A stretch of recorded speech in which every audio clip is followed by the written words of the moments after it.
C'est pas de J'ai cette souvenance. opposition que Denis Sassou Nguesso qualifie des oiseaux de mauvais augure. Monsieur Christophe Perrin, l'oiseau de mauvaise augure, c'est Monsieur Nguesso Oui. Sassou Denis. Au contraire, Monsieur Nguesso Sassou Denis, s'il avait un peu de jugeote, s'il était bien entouré, il allait se dire, mais ce que ces gars-là disent, ce qu'il appelle lui des oiseaux de mauvaise augure, il doit être très sensé. Je dois me rapprocher d'eux pour que l'on discute de la question de la nation. Mais comme autour de lui, il n'y a personne pour lui dire des choses vraies, il, Oui, mais il nous traite pourquoi des est-ce oiseaux de que, mauvaise augure. évidemment, vous avez abordé là un aspect très important. Personne autour de lui ne peut le lui dire. Est-ce par peur? Mais je crois que c'est par peur parce que, pourquoi je le dis? Vous avez suivi le procès général Norbert Dabira. Au cours de ce procès, on a appris beaucoup de choses.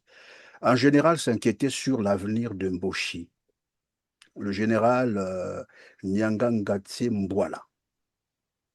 En fait, ça voulait dire quoi concrètement? Derrière cette idée, c'était de dire, mais tel que nous conduisons le pays, tel que nous gérons le pays aujourd'hui, si le pouvoir tombe, nous ne sommes pas en sécurité. Ça veut dire qu'ils ont échoué. On va prendre un autre exemple, c'est son fils. Son fils, constatant que le papa ne travaille pas bien, c'est pas moi qui le dis, hein, c'est la conversation qu'ils ont eue avec l'ancien président angolais Eduardo Santos. Il fait savoir à Eduardo Santos, Denis Sassou Nguesso ne travaille pas bien. En fait, il a échoué, totalement échoué.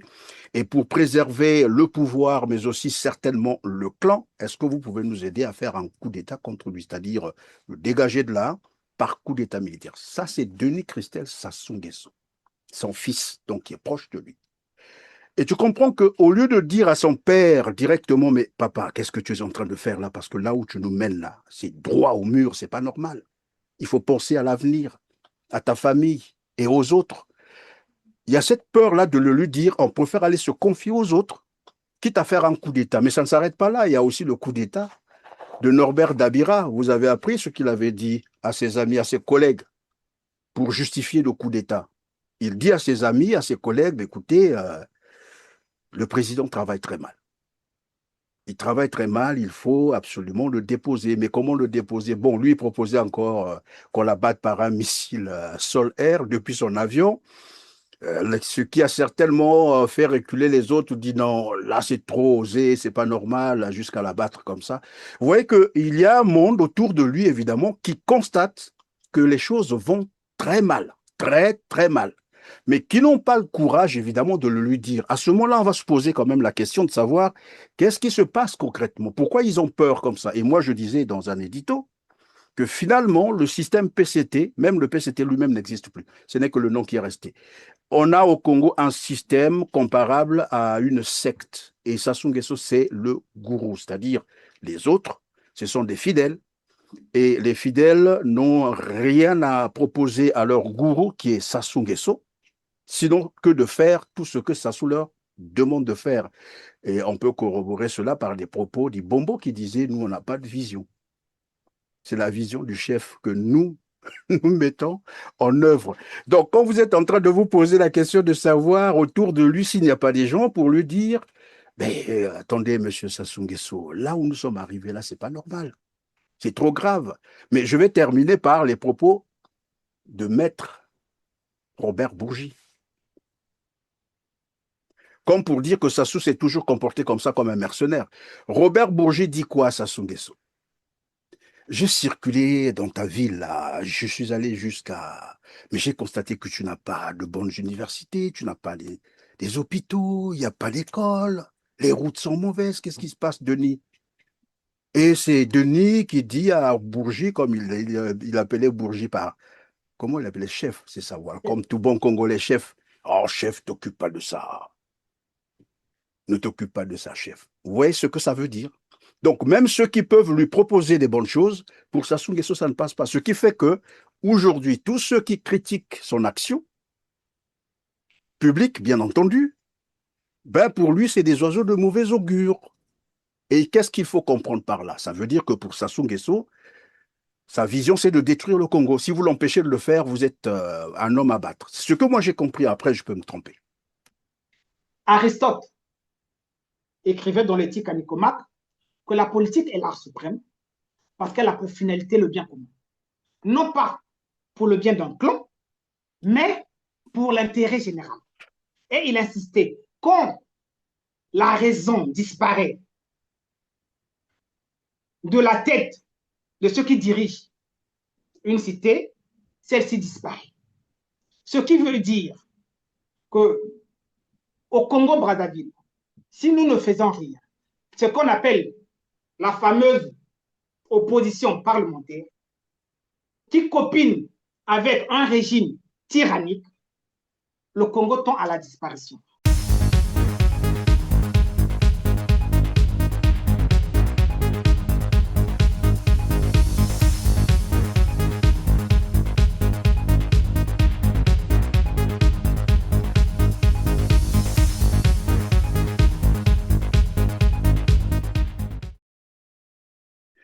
Bonjour à toutes et à tous, avec moi sur ce plateau, Chancel Moissamouele. Bonjour. Bonjour, monsieur Christian Perrin. Très Merci. heureux d'être sur votre plateau.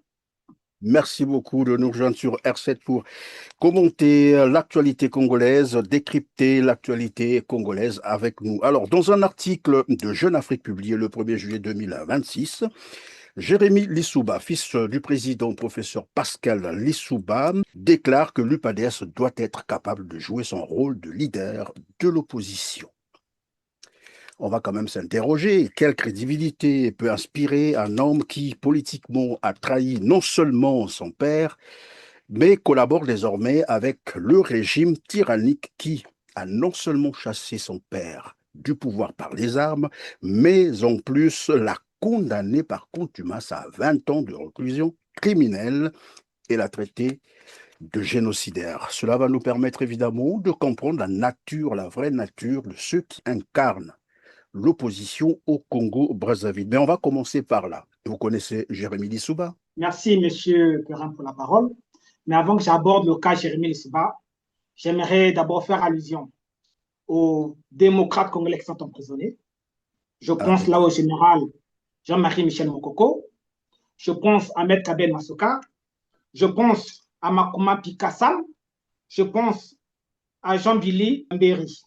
Il y a désormais aussi le jeune Ghislain Ondele Kanga qui a été en fait enlevé de chez lui le 30 mai dernier. On l'a incarcéré pendant, disons, il est encore détenu pendant plus de 3 mois. Et dernièrement, donc le vendredi dernier, il a été présenté devant le procureur de la République. Ce qu'on lui reprocherait, c'est d'avoir tenté de mener une campagne pour, évidemment, réclamer la mise en place des procédures normales de demande de passeport. Alors, juste ça, il a été enlevé pour ça et il doit répondre devant la justice le 30 juillet prochain.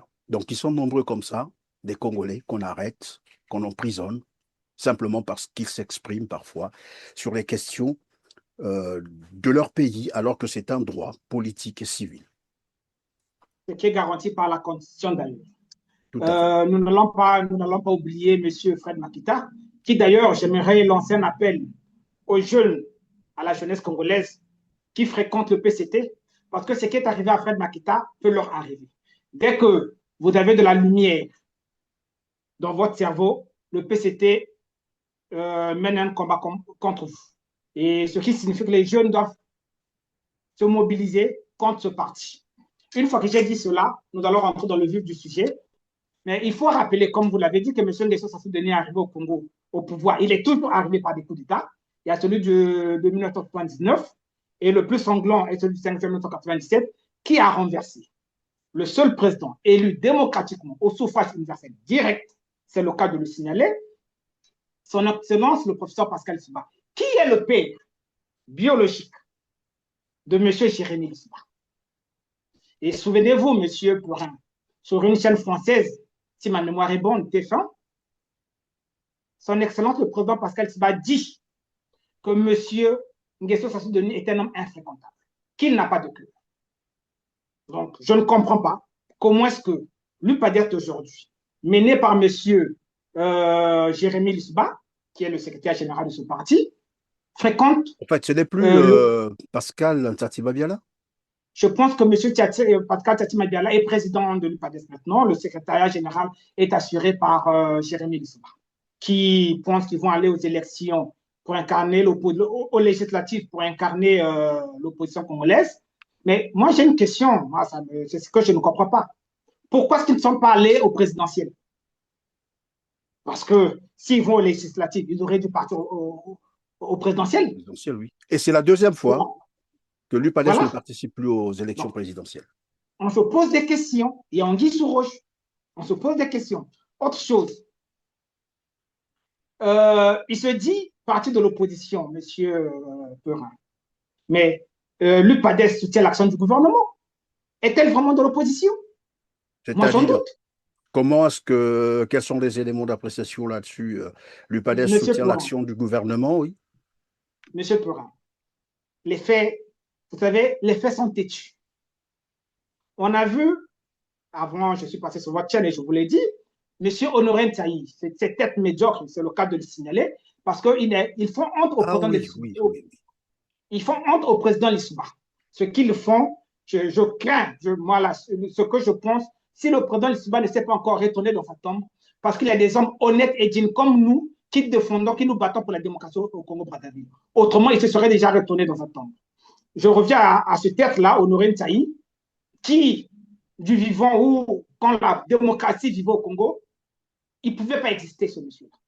Honoré Ntaï, qui est député de l'UPADES, qui est membre du gouvernement de M. Nguesso Sassou-Doni, qui a renversé le régime démocratiquement élu du président Pascal Souba, a soutenu la candidature de M. Nguesso Sassou-Doni, a fêté la victoire, j'allais dire, de M. Nguesso Sassou-Doni, avant l'élection Avant présidentielle. même On l'élection, allait oui, dire. on a vu la vidéo. D'ailleurs, on va la proposer à nos téléspectateurs avant de continuer. Question de les mettre dans le contexte. Suivez. Et dans le cadre de la campagne pour l'élection présidentielle, vous voyez, nous avons tous arboré des marinières et quelquefois des casquettes. Et là, autour de ce champagne, nous célébrons sa victoire. La victoire du président Denis Sassou Nguesso aux élections de 2026, sablons notre champagne. On est très heureux d'être, comme l'a dit M. le ministre. Voilà, c'était là donc avant l'élection présidentielle de mars dernier, mars 2026. Et là, Honoré Tsaï célébrait déjà la victoire avant même l'élection. Et dire que M. Honoré Tsaï est de l'UPADES, et ça interroge. Membre du bureau politique, je vous en prie. Ça, il faut le signaler. Il est membre du bureau politique de l'UPADES, qui fête la victoire d'un monsieur avant l'élection présidentielle, lequel monsieur a renversé un président élu démocratiquement. Donc, un tyran.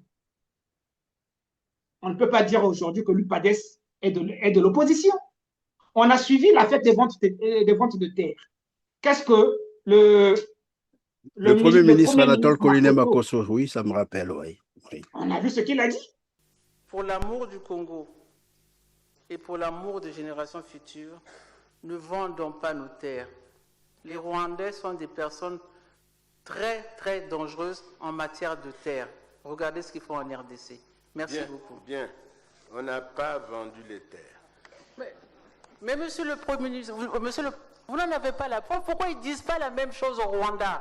Pour les Rwandais, ils ont des terres. Vous dites que vous n'avez pas vendu. Dans 100 ans, vous serez là pour dire nous n'avons pas. Vous, ce qui compte pour vous, ce n'est pas ce que nous on a dit. Ce que le Premier ministre a dit, c'est faux. C'est un menteur de toutes les façons. Ce que le ministre des Affaires foncières, qui a en charge la question, a dit à plusieurs instances, c'est faux. Ce que nous sommes allés dire en présence de l'honorable Tati Mabiala qui a bien voulu nous accompagner, nous savons que ce que ça lui a coûté. Nous ne pouvons pas dire aujourd'hui que l'UPADES est dans l'opposition. C'est un parti satellite du PCT qui fait le jeu du PCT, qui a été soumis par le tyran Nguesso Sassou-Doni et qui se sert sur le dos des Congolais. C'est le cas de le signaler. C'est pour cette raison que la jeunesse congolaise, que la population congolaise doute du combat des opposants. C'est à cause de ce genre de partis. Je reviens un peu sur cet aspect, ce petit détail qui est très important. On a vu Pascal Sassima Biala accompagner Denis Sassou Nguesso dans sa campagne présidentielle. On l'a même présenté là, on l'a vu dans le Niari, la Bouenza, comment il a accompagné Denis Sassou Nguesso. Et dire que c'est un parti de l'opposition, bon, après, chacun est libre d'apprécier, mais je veux qu'on revienne sur Jérémy Lissouba. Il est député, d'où comme ça? En fait, député de la République du Congo, oui, entre guillemets, mais où est-ce qu'il a été élu, lui? Il a été élu à Dolisie. Sa circonscription est à Dolisie. À Dolisie. Ça veut dire que les Dolisiens lui ont fait confiance, c'est ça? Ouais, c'est vraiment un bon héritier, mais vraiment, ça fait honte, c'est le cas de le signaler. Il n'est pas héritier politique de son père. Parce que quand on voit le combat mené, il est fils de Lissouba, il n'est pas un lissoubiste. Parce qu'un lissoubiste ne se serait jamais copiné avec le tyran Nguesso Sassou Nguesso, avec le régime de Brazzaville, qui a causé 400 000 morts, qui dilapide les deniers publics. Je doute, et c'est avec certitude que je dis qu'il n'est pas un lissoubiste. Il est fils de Lissouba, mais il n'est pas un lissoubiste. C'est le cas de le signaler. Et je pense que ce n'est pas un politicien. Il mène un combat de ventre. Il veut être nourri. Parce que, non, mais monsieur Christian Porrin, non, mais monsieur Christian Porrin, ça fait mal ce qui se passe au Congo. Oui. Moi, j'ai suivi monsieur Cédric Louemba, que vous avez reçu sur votre chaîne, qui parlait de comment est-ce que le régime tyrannique et poutiste de Brazzaville dilapide les revenus pétroliers. Vous vous rendez compte? Mais aucune fois nous avons entendu parler. Aucune fois l'UPADES en a parlé. Vous trouvez ça normal que l'une des filles de M. Nguesso Sassou Denis a 15% sur un puits, alors que nous avons des retraités qui n'ont pas de pension? Oui, c'est Daniel Sassou Nguesso qui gagne d'ailleurs près de 30 millions de francs CFA chaque mois. Et lorsqu'on a calculé par année, c'est autour de plus d'1 milliard. Et ça passe, l'information est donnée. Mais en fait, c'est des choses connues. C'est connu et c'est documenté. Malheureusement, la justice congolaise ne s'autosaisit pas. Et on n'a jamais compris ça. Parce que tout à l'heure, d'ailleurs, en commençant cette émission, vous avez rappelé avoir une pensée particulière pour les détenus congolais, notamment pour leurs opinions. La vérité, c'est ça. Mais curieusement, lorsqu'il s'agit de la dilapidation des fonds publics, des détournements, vols, corruption, là, on n'interpelle personne. La preuve, Jean-Jacques Bouya, c'est le plus grand détourneur de fonds, ça c'est connu de tout le monde. Je veux vous entendre, monsieur le ministre, quand vous avez parlé du contrat sur l'entreprise de tonnage. Non, je voulais vous entendre que vous avez signé un contrat pour l'aménagement des 135 km. Parce que comment vous avez fait une concession d'une route, monsieur le ministre, une concession de route, et qui n'existe même pas. Mais d'ici, oui.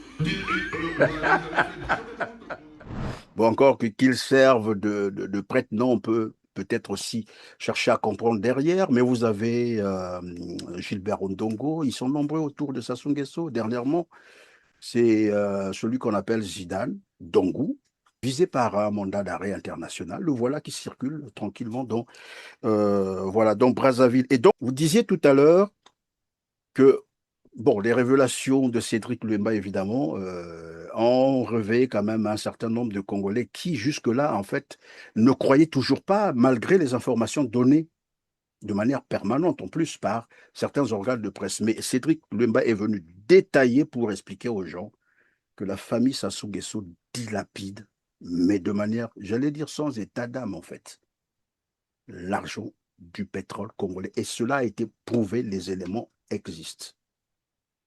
Malgré ça, l'opposition congolaise, comme vous le dites, ne s'est jamais exprimée là-dessus parce que ce sont certainement des lignes rouges, comme qui dirait. Il ne faut pas traverser, il ne faut pas arriver là parce que après vous êtes débarqué du système, c'est ça?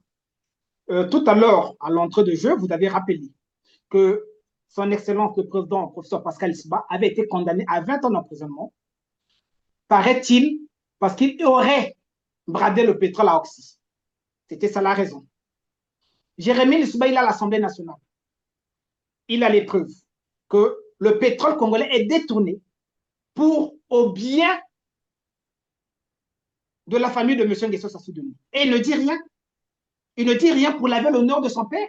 Le tristement Premier ministre congolais est passé sur une chaîne Télé-Sud où il a le toupet de dire que le président Pascal Lissouba ne voulait pas organiser les élections en 1997. Voilà pourquoi ils ont pris des armes pour le renverser. Le député, l'honorable Jérémy Souba ne dit rien. Et c'est un monsieur qui est à la société civile, monsieur Belvi, Chris Belvin Ndongi, qui est monté sur le créneau. Vous vous rendez compte? Sur Télésud, pour rappeler à monsieur Makosso que ce qu'il dit sont des bêtises. Pour Oui, mais rappeler en à plus, monsieur Makosso. savoir que Anatole Colinet Makosso est un juriste et venir tenir de tels propos sur un plateau télé parce qu'il ne voulait pas organiser d'élection, qu'on a fait un coup d'État militaire, qu'on a tué donc les 400 000 Congolais. Ben, je ne sais pas à quoi ça ressemble. Qu'est-ce que ça veut dire concrètement? C'est horrible. C'est horrible. Je ne sais pas si Anatole Colinet Makosso lui-même se rend compte de la portée de ses propos tenus sur un plateau télé. Venir aussi mentir comme ça, grossièrement.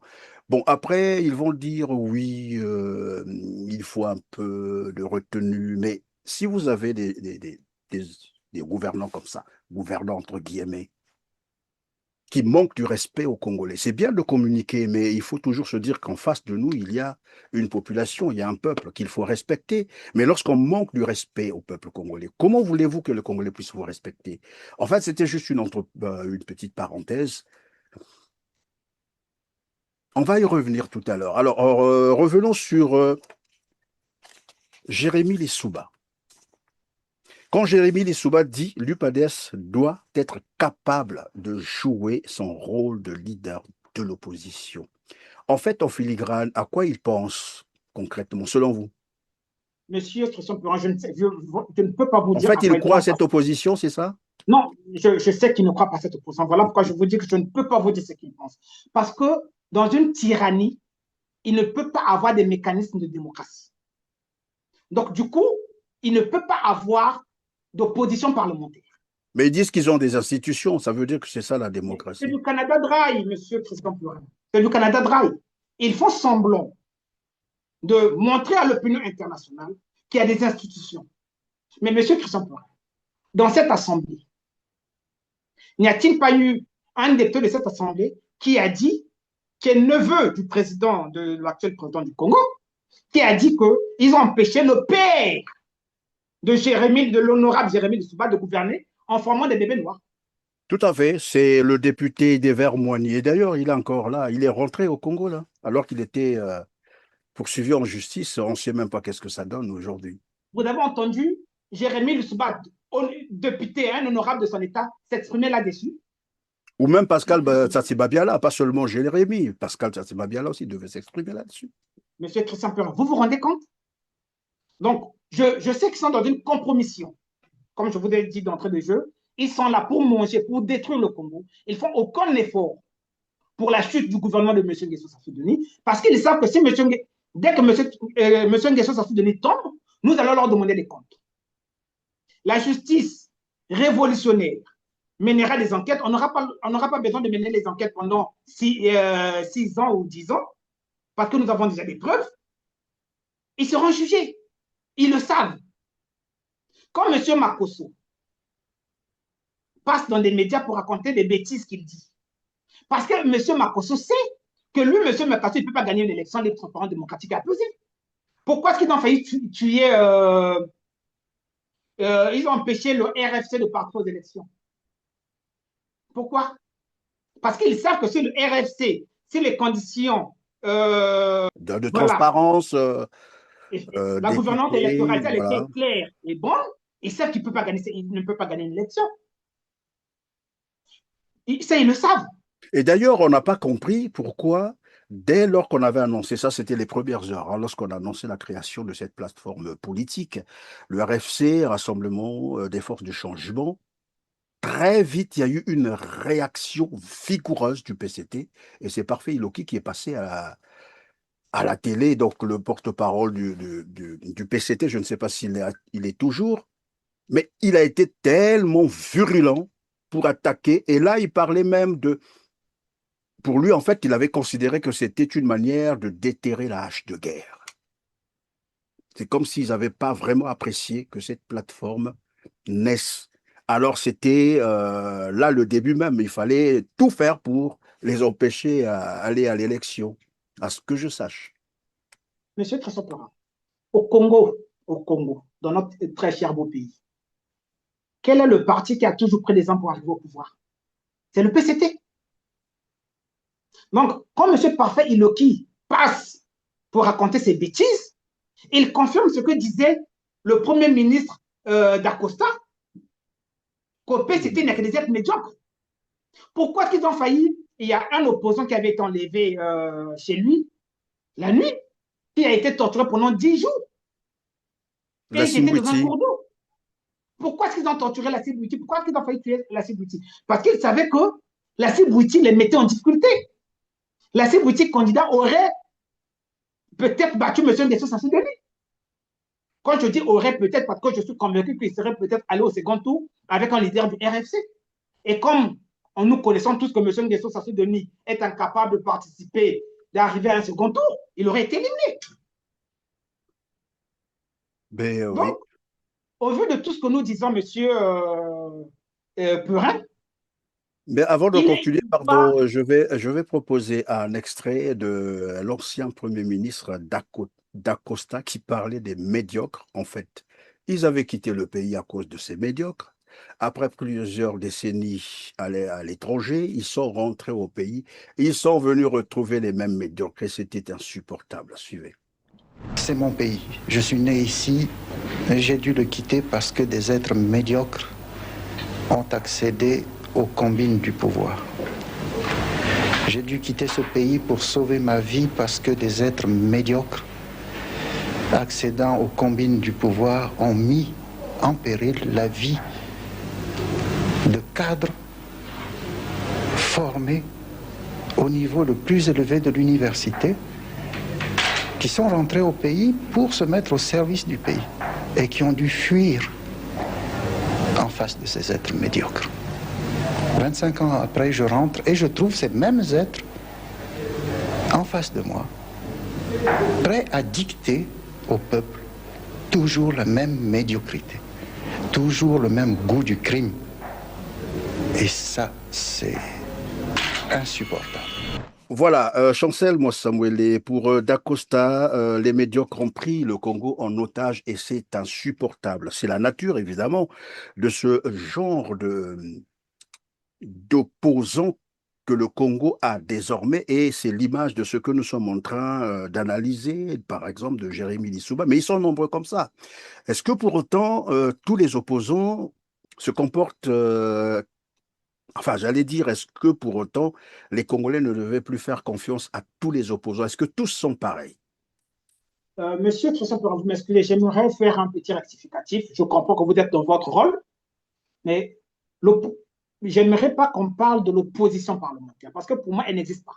Ce sont les satellites du PCT.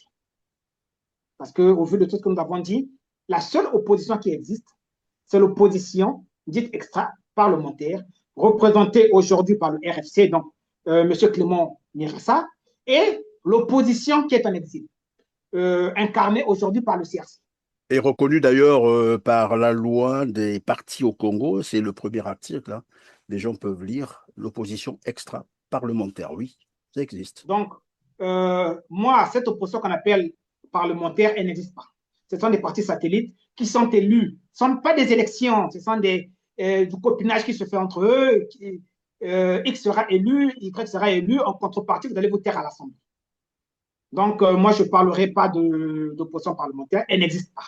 Donc, comme M. Jérémy Lissouba dit qu'ils vont représenter l'opposition, dignement l'opposition au Congo-Brazzaville, oui. Ce n'est pas ce qu'ils font. Donc, ce n'est pas ce qu'ils font. Et s'il n'y avait que lui comme opposant au Congo-Brazzaville, si nous n'existons pas, le président Lissouba allait se retourner dans sa tombe. Que pensez-vous de ceux qui disent, bon, de manière générale, et c'est devenu, j'allais dire, de notoriété publique, qu'il n'existe pas d'opposition au Congo? Là, il y a quelque chose qu'il faut... Nuancer, il y a une nuance qu'il faut faire. Oui, il faut nuancer. La seule opposition, comme je venais de le dire, c'est l'opposition incarnée, ce qu'eux appellent l'opposition extra-parlementaire, qu'ils ont parfois qualifié de radicale, l'opposition radicale. Je signale que c'est une expression très futile et idiote, parce que En quoi elle est radicale? Les radicaux sont ceux qui ont pris le pouvoir par des armes. Donc, cette expression-là, elle est bête. On ne devrait quasiment pas l'utiliser. Donc, la seule opposition, c'est celle, comme je viens de vous le dire, représentée par le CRC et par le RFC du président Clément Mirassa. C'est vrai qu'il n'est pas seul, il y a un conglomérat de présidents, dont le président Yombi, Jean-Jacques Yombi Opango, je ne vais pas tous les citer. Oui, vous avez aussi le docteur Marcel Guitokoulou, voilà, ils sont nombreux. Et donc, vous estimez que c'est ceux-là qui incarnent désormais l'opposition congolaise. Mais qui mène le combat politique au Congo? Qui mène le débat politique au Congo? Ceux qu'on appelle les fameux opposants parlementaires, vous les entendez parler? On ne les entend pas, ils sont inexistants. Il n'y a que le RFC au Congo et le CRC à l'extérieur du Congo qui parlent, qui mènent le débat politique. Monsieur Christian Plourin. Vous savez, Aristote écrivait dans l'éthique à Nicomaque que la politique est l'art suprême parce qu'elle a pour finalité le bien commun. Non pas pour le bien d'un clan, mais pour l'intérêt général. Et il insistait, quand la raison disparaît de la tête de ceux qui dirigent une cité, celle-ci disparaît. Ce qui veut dire qu'au Congo-Brazzaville, si nous ne faisons rien, ce qu'on appelle la fameuse opposition parlementaire, qui copine avec un régime tyrannique, le Congo tend à la disparition. Pourquoi je vous le dis, M. Christian Plourin? Au sortir de 1997, il y a eu plus de 400 000 morts. Quand nous prenons à partir de 98, 19 décembre 98, jusqu'à aujourd'hui d'ailleurs, les Congolais meurent toujours. Génocide, disparition du BIT, des génocides dans le pool. En tout cas, dans la partie... D'ailleurs, nous avons reçu sur ce même plateau l'abbé Étienne Bakissi, qui a séjourné au Congo à un moment donné. Alors, il était scandalisé de voir comment nos morgues sont saturées. Et il disait d'ailleurs, il y a trop de morts au Congo, trop de morts. Et bon, voilà, je prends moi ce témoignage parce que c'est un religieux. J'aurais dû prendre le témoignage des autres, mais on nous dira, voilà. Et donc, c'était juste pour, évidemment, étayer votre argument aussi. Avant les élections présidentielles, M. Christian Plourin, on a assassiné des jeunes gens. Des assassinats sommaires en public devant des jeunes enfants de moins de 5 ans. Vous vous rendez compte ce que ça fait dans la tête d'un enfant? Traumatisme, oui. Vous vous rendez compte? Et les dépouilles abandonnées en public. Vous vous rendez compte? Soit disant que c'était des bébés noirs. Mais M. Christian Plourin, quand ta jeunesse ne va pas bien, qu'est-ce qu'il faut faire? Il faut l'éduquer, il faut l'encadrer, il faut la mettre dans des centres d'insertion pour la reformer. Le président Lissouba, vous rendez compte qu'il est différent de M. Jérémy Lissouba. Il y a une interview du président Lissouba où il dit que lui, ce qui lui faisait mal, c'était qu'on donnait des armes aux jeunes gens de 15 ans, 14 ans, 20 ans. Il se posait la question, qu'adviendra de cette jeunesse dans 10, 20 ans? C'est ce que nous avons vu. Mais c'était prévisible, hein, c'était prévisible, tout le monde savait ce qui devait arriver après. Vous voyez? Mais on n'a pas entendu la fameuse opposition parlementaire parler de ça. Par contre, l'opposition dite extra-parlementaire, on a parlé longuement. Ce n'est pas de cette opposition que Denis Sassou Nguesso qualifie des oiseaux de mauvais augure. Monsieur Christophe Plourin, l'oiseau de mauvais augure, c'est Monsieur Nguesso Sassou Denis. Au contraire, Monsieur Nguesso Sassou Denis, s'il avait un peu de jugeote, s'il était bien entouré, il allait se dire, mais ce que ces gars-là disent, ce qu'il appelle lui des oiseaux de mauvais augure, il doit être très sensé. Je dois me rapprocher d'eux pour que l'on discute de la question de la nation. Mais comme autour de lui, il n'y a personne pour lui dire des choses vraies. Oui, mais pourquoi est-ce que, évidemment, vous avez abordé là un aspect très important. Personne autour de lui ne peut le lui dire. Est-ce par peur? Mais je crois que c'est par peur parce que, pourquoi je le dis? Vous avez suivi le procès général Norbert Dabira. Au cours de ce procès, on a appris beaucoup de choses. Un général s'inquiétait sur l'avenir de Mboshi. Le général Nyangangatse Mbouala. En fait, ça voulait dire quoi concrètement? Derrière cette idée, c'était de dire, mais tel que nous conduisons le pays, tel que nous gérons le pays aujourd'hui, si le pouvoir tombe, nous ne sommes pas en sécurité. Ça veut dire qu'ils ont échoué. On va prendre un autre exemple. C'est son fils. Son fils, constatant que le papa ne travaille pas bien, c'est pas moi qui le dis, hein, c'est la conversation qu'ils ont eue avec l'ancien président angolais, Eduardo Santos. Il fait savoir à Eduardo Santos, Denis Sassou Nguesso ne travaille pas bien. En fait, il a échoué, totalement échoué. Et pour préserver le pouvoir, mais aussi certainement le clan, est-ce que vous pouvez nous aider à faire un coup d'État contre lui, c'est-à-dire le dégager de là par coup d'État militaire? Ça, c'est Denis Christel Sassou Nguesso, son fils, donc qui est proche de lui. Et tu comprends qu'au lieu de dire à son père directement, mais papa, qu'est-ce que tu es en train de faire là? Parce que là où tu nous mènes là, c'est droit au mur, c'est pas normal. Il faut penser à l'avenir, à ta famille et aux autres. Il y a cette peur-là de le lui dire, on préfère aller se confier aux autres, quitte à faire un coup d'État. Mais ça ne s'arrête pas là, il y a aussi le coup d'État de Norbert Dabira. Vous avez appris ce qu'il avait dit à ses amis, à ses collègues, pour justifier le coup d'État. Il dit à ses amis, à ses collègues, écoutez, le président travaille très mal.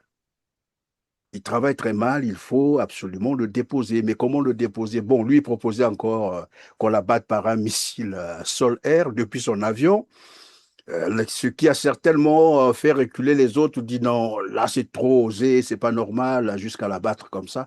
Vous voyez qu'il y a un monde autour de lui, évidemment, qui constate que les choses vont très mal, très, très mal, mais qui n'ont pas le courage, évidemment, de le lui dire. À ce moment-là, on va se poser quand même la question de savoir qu'est-ce qui se passe concrètement, pourquoi ils ont peur comme ça. Et moi, je disais dans un édito que finalement, le système PCT, même le PCT lui-même n'existe plus. Ce n'est que le nom qui est resté.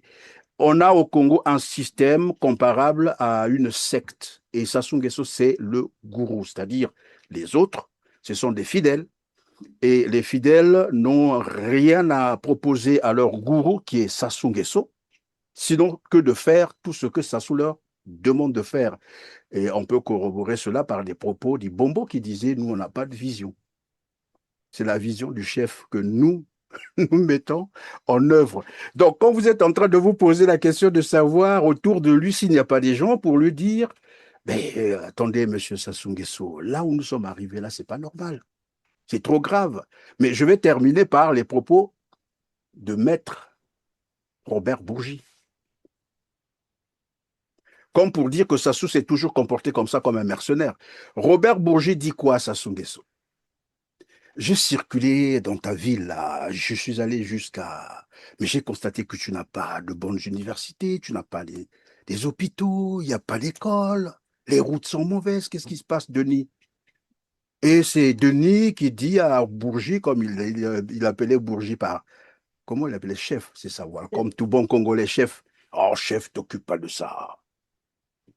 Ne t'occupe pas de ça, chef. Vous voyez ce que ça veut dire? Donc, même ceux qui peuvent lui proposer des bonnes choses, pour Sassou Nguesso, ça ne passe pas. Ce qui fait que, aujourd'hui, tous ceux qui critiquent son action, publique, bien entendu, ben pour lui, c'est des oiseaux de mauvais augure. Et qu'est-ce qu'il faut comprendre par là? Ça veut dire que pour Sassou Nguesso, sa vision, c'est de détruire le Congo. Si vous l'empêchez de le faire, vous êtes un homme à battre. C'est ce que moi j'ai compris. Après, je peux me tromper. Monsieur Donc, Christophe, voilà. vous avez bien raison. Parce que je vais mettre un peu d'eau dans le moulin. Souvenez-vous, lors de la campagne électorale, ce monsieur, un président de la République, qui dit à la jeunesse congolaise qu'il n'y a plus de place, on ne Dans peut la plus vous fonction trouver de publique. l'emploi, débrouillez-vous. Il est sérieux? Ce monsieur dans la ville de Pointe-Noire, la ville océane, cette ville qui produit près de 80% de la richesse congolaise, dit Pointe-Noire restera Ponton-Label. Mais allez-y voir Pointe-Noire. Mais ce monsieur est totalement déconnecté des réalités du Congo.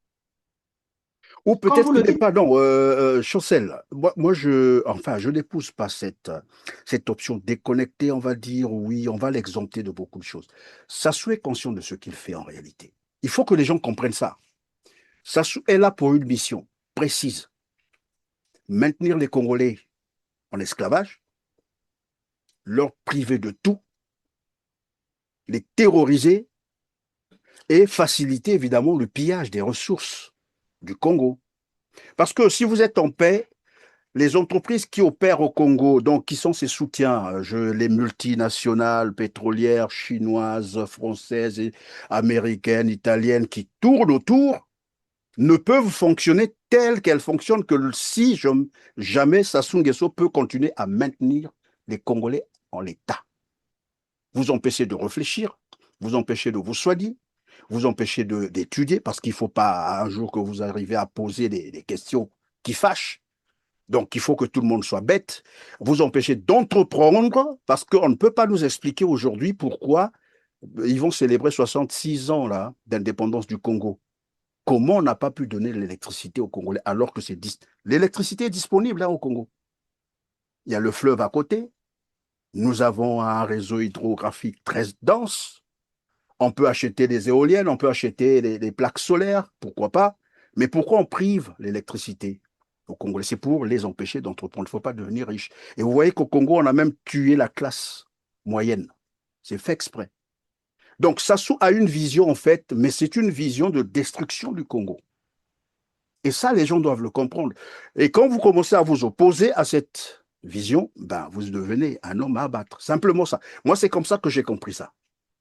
Je suis parfaitement d'accord avec vous. Parfaitement sur toute la ligne.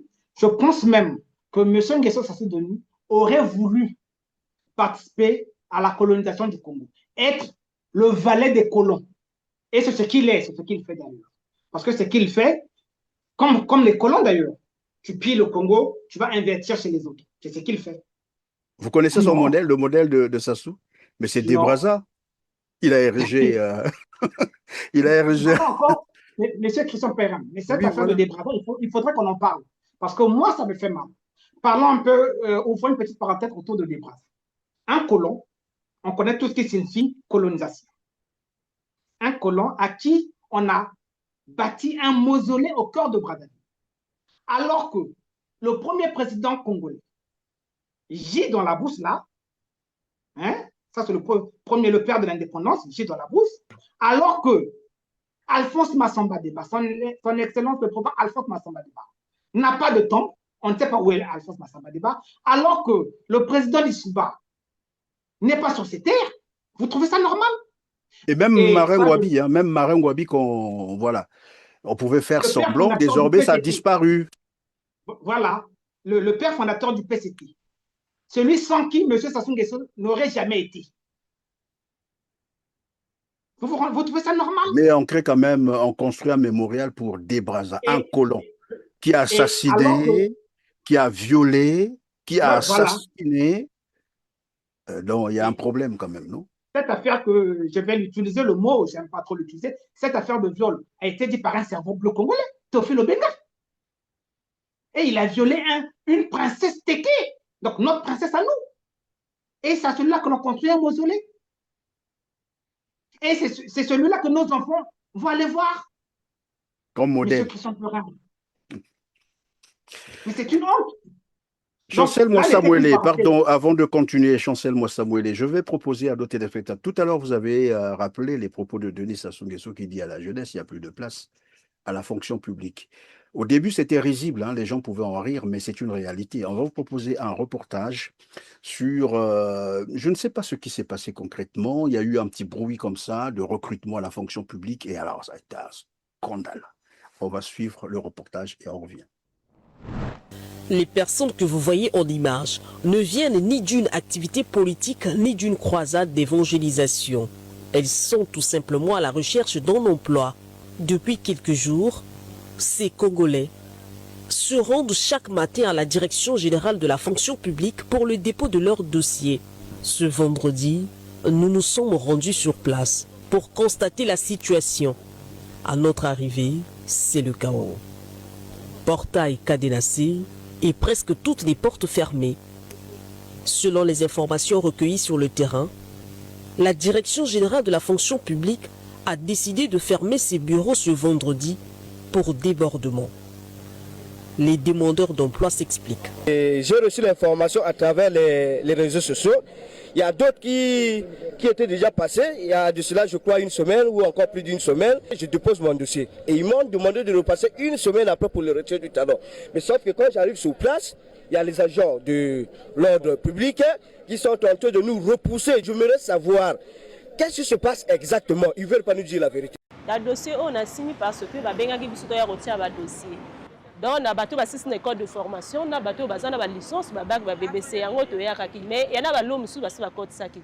Mais biso va pesi biso réponse te donner la vérité soit bako recruter te ya clôture déjà biso baka parce que biloko de ça na mbongo bi étudiant baza na mbongo ti mais to ya chômage na Congo eza ebele to ya chômage ezali vraiment ebele ya la ba jeune bazo vieillir na banda ba bike et tant que biso to sala te to robota te donc to vieillir na ndaka ba parent te tata mo kondinde il faut la likambo parce que to ya chômage ba jeune eleki ebele ba papa mikolo bazo sala biso to sala te balo ba biso vérité.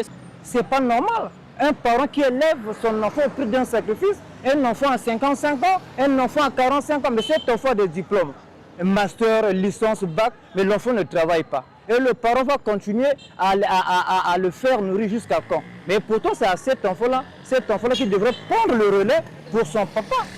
Chancel Moissamouélé, voilà, vous venez de suivre avec moi ce reportage où les jeunes ont, je ne sais pas comment ils ont appris cette information, qui leur aurait dit qu'on était en train de recruter et tout le monde s'est rué vers le ministère de la fonction publique, la direction générale de la fonction publique et c'est ce qu'on vient de voir tout à l'heure. Malheureusement, vous entendez ce genre de témoignages et ils sont tellement nombreux en train d'attendre être employés. Et à ces jeunes, on avait promis 100 000 emplois. Après 100 000 emplois, cela a échoué. Ils ont fait une marche arrière. Et quelques temps après, non, c'est Anatole Coliné Bakosso qui est venu distraire les Congolais pour dire oh, on a quand même embauché près de 10 000 jeunes. Vous savez, en 5 ans, même en 5 ans, si vous arrivez à embaucher 10 000 jeunes, ça va se faire sentir dans la vie au quotidien. Ça se fera sentir. Et dans les quartiers, les gens sauront qu'il y a eu un petit mouvement positif. Mais non, la preuve, elle est là. Ce sont des faits, ça parle. Regardez comment cette direction a été prise de... Mais franchement.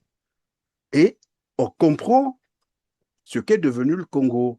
Et ces gens-là, comme on le disait tout à l'heure, ce n'est pas moi qui les qualifie de médiocres, c'est bien d'Acosta. Et ces médiocres, évidemment, pensent que comme ça, le Congo peut continuer comme ça marche, c'est bon, on va accélérer. Comment ils disent ça, le développement? Mais pour accélérer quelque chose, il faudrait que la chose existe, non? Oui, mais monsieur Christophe Pourra, cette fameuse marche du développement dont ils disent qu'ils doivent accélérer, mais ils doivent maintenant faire un sprint. Là, ils doivent maintenant faire le sprint pour cette marche-là, pour ce développement. Ce n'est plus une marche qu'il faut accélérer, c'est un sprint qu'il faut faire. Parce qu'ils sont à l'oreille, là, ils ont échoué, ils ont lamentablement échoué. Donc, on veut voir le gouvernement de Nguesson Sassou faire un sprint. Donc, mais ils sont à l'œuvre, hein. Ils sont à l'œuvre parce qu'ils ont commencé à électrifier certains villages. Vous avez vu là, Tata Sassou Mundele. Vous avez suivi la vidéo qui a circulé là. Monsieur Christophe Perrin, c'est une bêtise. Vous allez électrifier un village. Je suis d'accord qu'on électrifie un village parce que moi, j'ai des parents au village, je viens d'un village moi aussi. Mais, monsieur Christophe Perrin, un village congolais a combien d'habitants? Quand on fait un ratio par rapport aux deux grandes villes principales du Congo-Brazzaville, Pointe-Noire et Brazzaville, c'est très insignifiant, c'est une goutte d'eau. Donc, comme le disait le Premier ministre d'Acosta, ils font preuve, ils font montre de leur médiocrité. Mais en plus, le réseau qu'ils ont installé, soi-disant d'électrification du village, c'est un réseau pour alimenter 5 maisons, au point ça s'arrête à ce niveau-là, et puis il n'y a plus rien.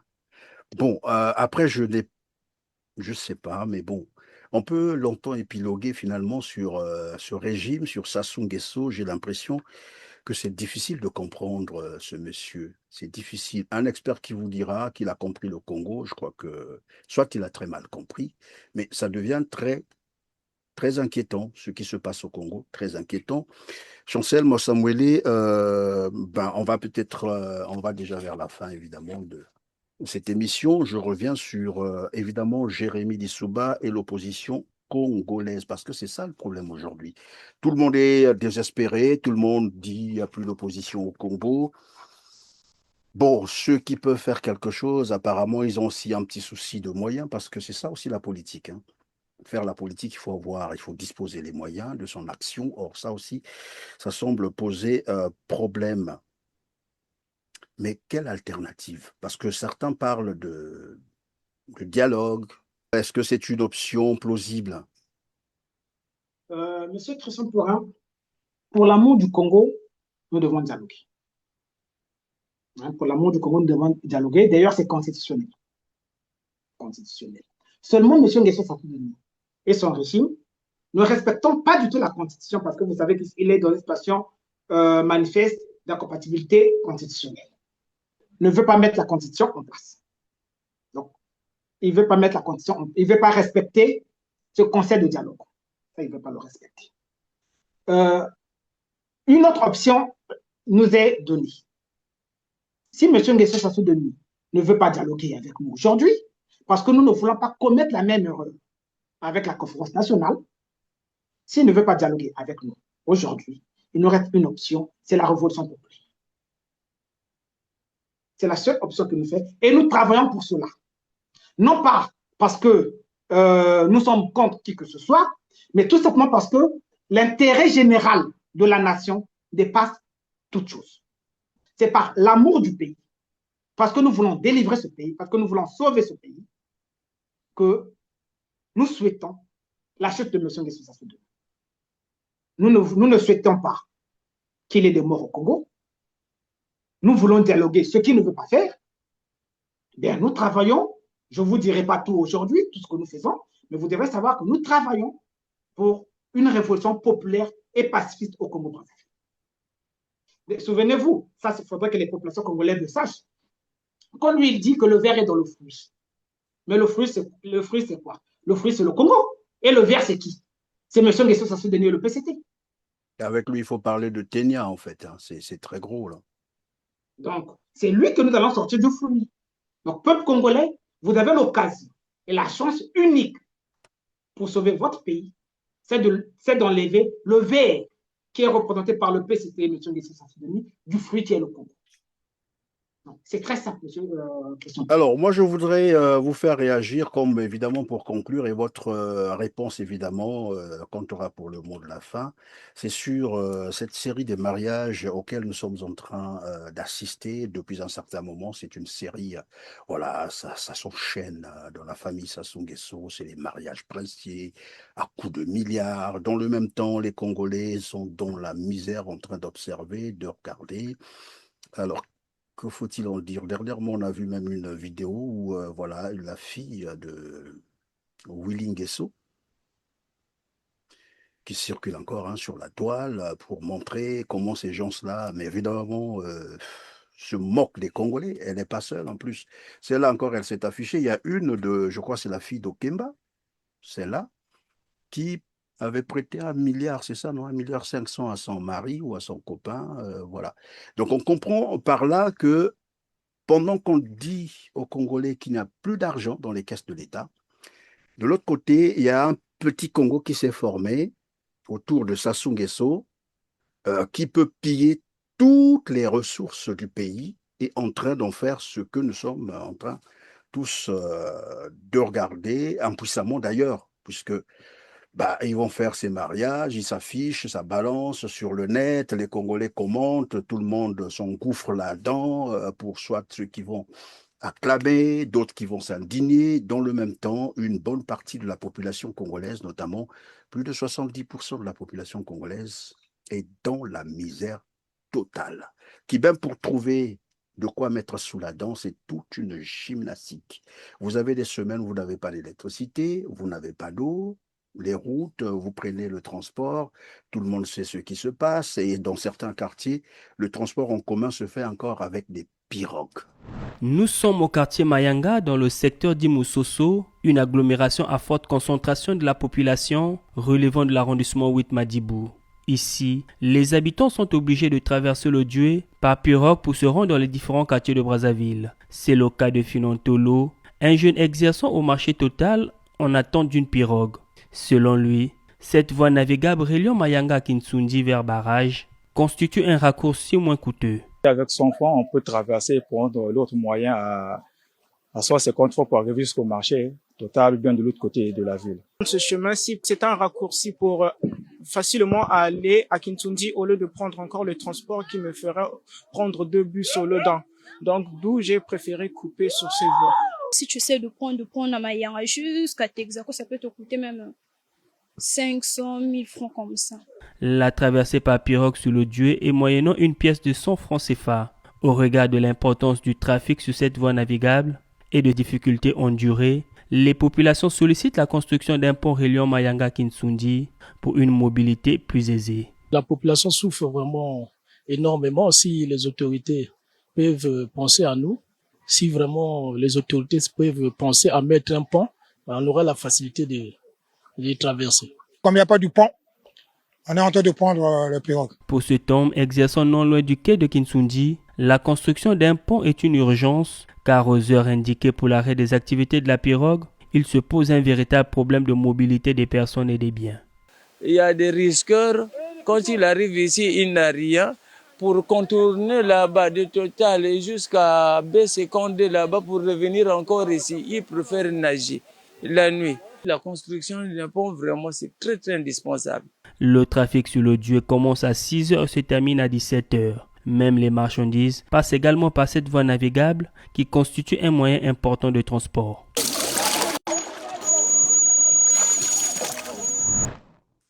Voilà la réalité du Congo. Quand vous assistez à tout cela, quand vous voyez tous ces mariages ainsi organisés, à quoi ça vous fait penser? Monsieur Christian Plorin, ça me fait mal. Ça me fait mal de constater que le peuple congolais a peur de prendre ses responsabilités. En tout cas, c'est ce qui me fait mal. Parce qu'au vu de tout ce que nous voyons, au vu de tout ce qui se passe au Congo-Brazzaville, M. Nguesso Sassou Denis n'a pas sa place à la présidence du plateau. Sa place est dans une cour de justice. Lui et tout son régime. Et j'aimerais rappeler un fait ici. Tout à l'heure, nous avions parlé de l'une de ses filles qui avait 30 millions de francs CFA par mois. Julien Nguesso. Nous avons vu comment est-ce qu'il dilapide les deniers publics. Alors qu'au même moment, nos hôpitaux sont des mouroirs, nos enfants s'asseyent par terre à l'école, nos étudiants n'ont pas de bourses. N'ont pas de passeport non plus. N'ont pas de passeport. Au même moment, il y a ce tête-là, ce tête médiocre-là, Dongui Zidane, à qui on a fait un mandat d'arrêt international, qui se retrouve à la campagne de M. Nguesso Sassou Denis avec le procureur de la République. Mais après, on ne comprend pas ce qui se passe. Donc, les populations congolaises doivent prendre leurs responsabilités. C'est ce que nous faisons. Mais on ne peut pas le faire seul. Comme on dit en Congo, Moussa Mosi, qu'est-ce que là qui zizivait? On ne peut pas le faire seul. Nous avons besoin de leur soutien. Parce qu'on va beau parler. Les populations congolaises voient ce qui se passe. Le monsieur, le cerveau bleu, les mélanges grises, monsieur Clément Mirassa, chaque week-end passe sur vos chaînes pour sensibiliser les Congolais sur ce qui se passe au Congo-Brazzaville, comment est-ce que les fonds publics sont dilapidés. Donc, du coup, le peuple congolais doit prendre ses responsabilités. Parce que ça fait mal. Et vous vous rendez bien compte que ces gens-là se moquent de la population congolaise. Ils savent que les Congolais vivent très mal, sont dans des difficultés, ont du mal à joindre les deux bouts du mois. 70% de la population congolaise vit sous le seuil de la pauvreté, M. Christophe. Ils le savent. Mais ils se permettent de s'afficher, de prêter de l'argent aux individus qui n'ont pas d'industrie. La fille de Kéba ne me dira pas que son père était un industriel. Ben non, non du tout. Mais Nguesso Sassou Denis n'a jamais été un industriel. Non. Messagère des milliards. Les populations congolaises, du coup, j'appelle les populations congolaises à prendre leurs responsabilités. Nous faisons notre partition. Si le peuple congolais ne fait pas sa partition, ça sera difficile pour nous. Mais nous n'allons pas nous fatiguer. Et ce, au péril de notre vie. Nous n'allons pas nous fatiguer. Oui. Voilà, donc c'est la fin de cette émission. Merci Chancel Mouassamouele. Je rappelle également, parmi ces enfants-là qu'il faut Bamboula, c'est comme ça qu'on appelle ça chez nous, avec l'argent des Congolais, il faut aussi souvent rappeler le fils de Maxime Ngandion qui s'appelle Yohan Ngandion. Dans son compte bancaire en Suisse, Parmi les enquêtes qui avaient été menées, on avait retrouvé plus de 1000 milliards de francs CFA.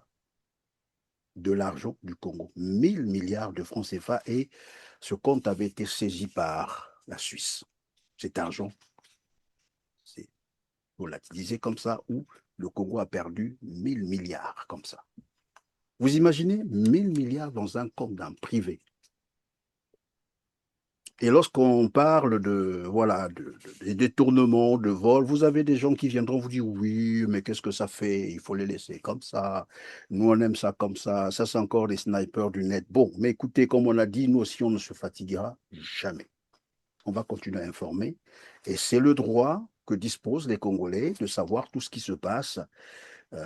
Comment est-ce que le pays est géré?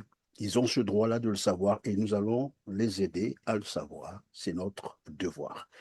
Merci encore, Chancel Mouassamouélé, d'avoir été avec nous. Mesdames, Messieurs, merci de nous avoir encore accompagnés aujourd'hui. Aidez-nous juste à promouvoir, évidemment, nos éditions. Partagez-les autour de vous. Lorsque vous passez par ici, cliquez tout de même sur le petit pouce en l'air juste en bas de la vidéo pour nous aider, évidemment, à parfaire notre référencement. Et dites-nous en commentaire ce que vous en pensez. Merci et à très bientôt.